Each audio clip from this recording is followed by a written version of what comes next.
manok, sitaw.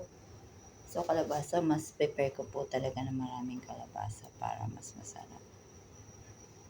Konti na yung talong natin. Andito na okra, marigosa, bawang, sibuyas, kamatis. Mag-start na tayo mag-isa, guys. Siyempre, bawang, sibuyas muna. At saka isunod natin ang kamatis. Later on, nilagyan natin ang kamatis. Isunod natin yung chicken para sabay-sabay silang maluto.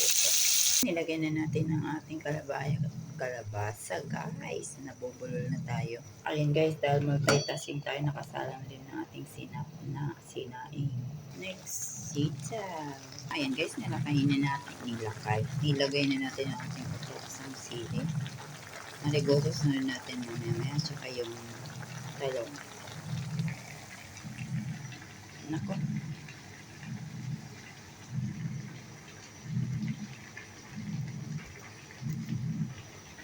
Ayaw nang gumalaw ang ating marigoso, guys, at isusunod ang talong. So ayan na nga, guys, tapos na ang ating pakbit. Tatapan natin ng mga 1 minute para naman maluto siya at ma-absorb yung lasa.